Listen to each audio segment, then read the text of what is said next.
In this video, we are going to take a look at the Lightroom brush options, specifically flow and density. When we go into Lightroom and we choose the brush tool and the develop module and we scroll down, you're going to see a couple of brush options down there. And the ones I get the most questions on are flow and density. So we're going to tackle those inside of this video. Incidentally, if you're using Photoshop and you're using Photoshop Camera Raw and you choose the brush tool, what you'll find is if you go to the bottom of where all the brush settings are, you'll find flow and density there as well. So they are the same exact thing. Same exact sliders, same exact everything. They're just in two different places depending on your workflow. All right, let's jump back over here to Lightroom. My name's Matt Kloskowski, by the way. Welcome to the video. And we're going to get started here. So when I start out in a photo, I think the first thing I'm always trying to do in the basic panel is really balance shadows and highlights and whatnot. But these are very, very global settings on our photo. So sometimes it's hard to get the photo to the spot where you want by just moving an entire shadow slider, entire highlight slider. So when I can't get there, that's usually when I resort over to the brush tool. So we're going to go and we're going to grab our brush tool up here, the top right corner. K is the keyboard shortcut. If you're ever wondering, will actually get you to the brush tool.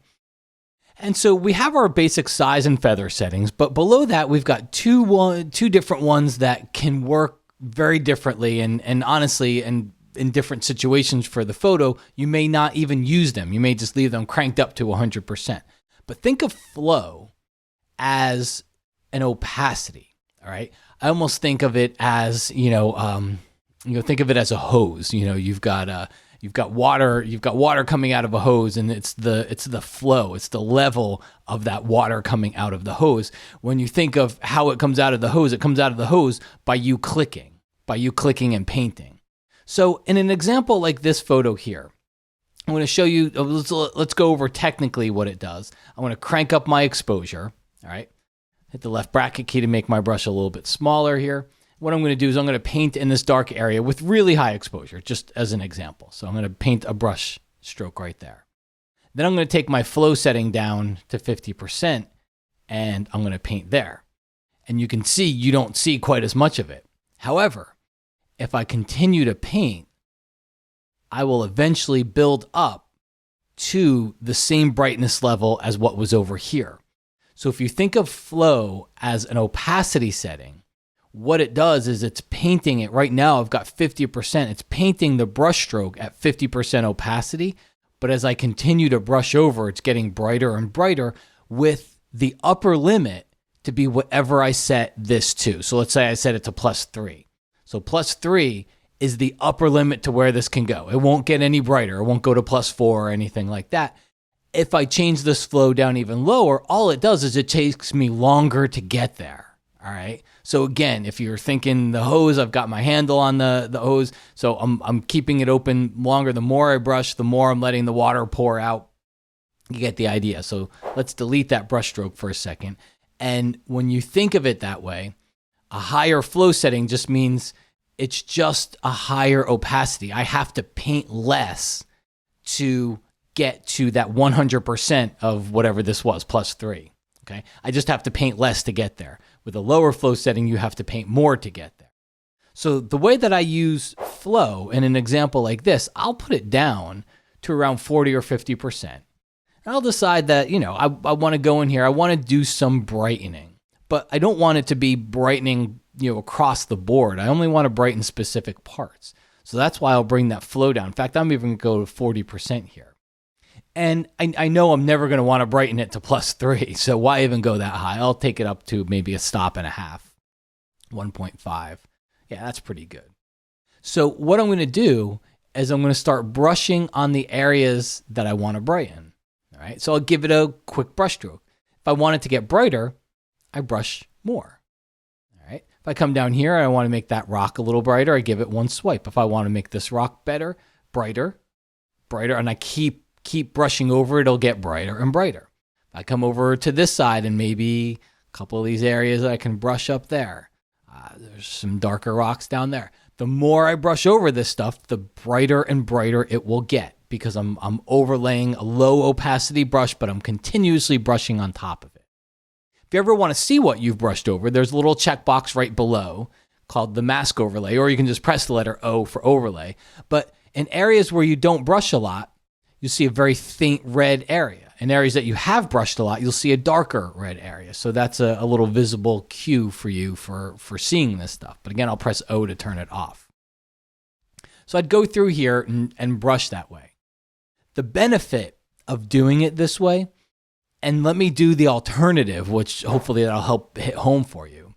The alternative would be for me to keep flow at 100% and then go over here and maybe increase the exposure quite a bit for this area. That's too much, so we'll pull it back.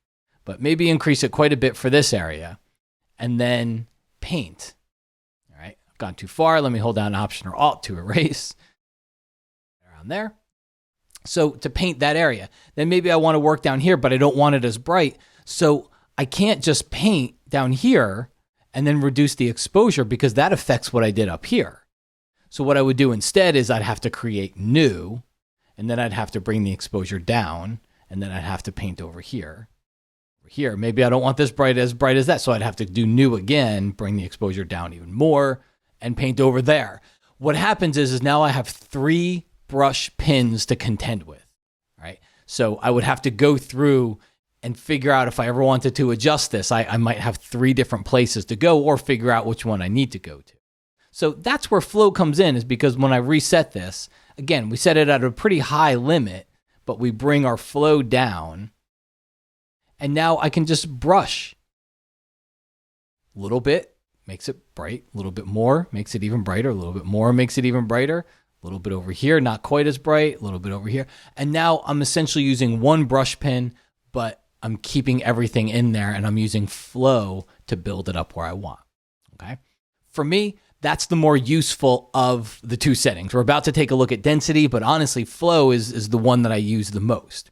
Before we jump over to density, let me very quickly just say that if you like this kind of stuff, I've been on this mission over the last couple of years to really help people understand how important brushing, and even for that matter, our gradiated tools that we have here as well, to help people understand how important those are. We always hear the photography greats from the film days would spend a day in the darkroom working on 1 print. Well, what were they doing? They were dodging and burning. They were doing these things. They were painting with light. And that's what we're doing here. That's why I think it's such an important process to our photography. So if you swing by mattk.com/light, you'll see I have a course called No Light, No Problem. And I do these kinds of videos to get through the technical stuff so that in my courses, I can really concentrate on the creative stuff. All right. So if you swing by there, depending on when you swing by the page, if it's before volume 2 of the course launches, you might see just some freebies on there, like this video. If it's after, you also find this stuff there as well, but you can find the full course there as well, where I really dive into the creative why of how I look at a photo and why I'm brushing, darkening, and brightening in certain places. Okay. So let's go back here. Let's leave our brightening where we were. And let's take a look at density. So we're going to crank our flow up to 100. We're going to bring our density down to 50. Density, the way it works, and I'm going to click on new here so I have a whole new brush pen to work with. Let's say I want to darken an area. I want to darken this area over here. I want to create more of a funnel of light toward the middle. So I want to darken the area, so I'm going to bring it down to -2. In fact, let's bring density up to 100 just so I can show you what this would look like if I just brushed. Well, now, if I bring density down to 50, as I brush with this, I'm going to be brushing with 50% of whatever my settings here were. It's very simplified because I just have 1 setting there. But what would that be? It would be -1, 1 stop. So as I brush, you can see it's not quite as dark. Now, I can continue to brush as much as I want, and it's not going to get any darker. So it's limiting me to 50% of whatever my settings were, and it won't let me go any further than that. All right. So what's as you can see the difference, the main difference is flow will let you build up, density will not, but you can use these together. I can use flow at 50% and density at 50%. So what's going to happen now? Well, flow at 50% we know would give us 50% of whatever we did up here, which would be -1. But 50% of that right, is basically minus what, 0.5. It's really 25% of what the original, or my math could be off here, but you get the idea. 50% of 50% is what it comes down to. If in fact, I believe that would be 0.50, not 25. But anyway, whole point here is we can use these together to get differing effects. Just understand that density is a governing control. It's never going to build up any higher than what you give it as a percentage of that total number over here. So for me, it's not something I use too much, because if I'm gonna change this to -2, only to never ever let myself get there, because I put my density down here to 50, 60, 70%, whatever it happens to be. If I'm gonna do that, like, why go to -2 up here? All right. So everybody's got different ways of working. There could definitely be, I'm sure there's somebody watching this that has a perfect use for density. I'm just explaining my point of view for it, and that my workflow for it, it's not something that I use a lot. Okay. It does govern you to whatever that max is, and it will never, ever, ever let you get darker than whatever 60% of whatever that number is. Okay.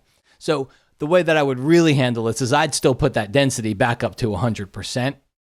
And now I keep my flow down here to 30, 40% or so.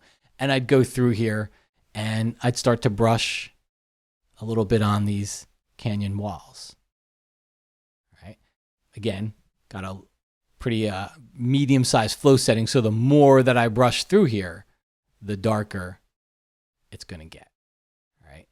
And then I'd also even brush a little bit down here. Because again, what I'm really trying to do, I'm really trying to funnel you into this area in the middle. I'm trying to give you this path to walk on that stays a little bit brighter, because we all know our eyes are drawn to that.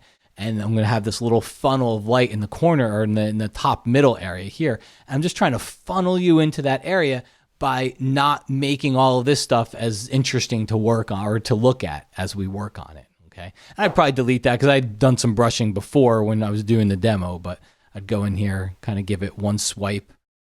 Then again, go in there and give it another swipe. A little bit over there. Something along those lines. And I think that helps draw our attention. Again, we talk about the photography greats back in the film days. This is the kind of stuff that they spent time doing on their photos for their prints. And I think it's so important that we spend this time, because when you look at the before, if I turn that little toggle switch off, when you look at the before and the after, we're really able to add some depth and dimension to this. We're really able to give it a whole different feel, if you will, that helps draw the viewer into the parts of the photo that we want to see. And that's really what it's about. We had a vision for the photo. We have to transfer that over to the viewer, because they weren't standing here. They don't know where we were looking at. They don't know what we wanted to look at and how we felt when we were there. And that's why I feel it's such an important part of our post-processing to get the viewer to see that. And the brush is the tool that makes it possible for us.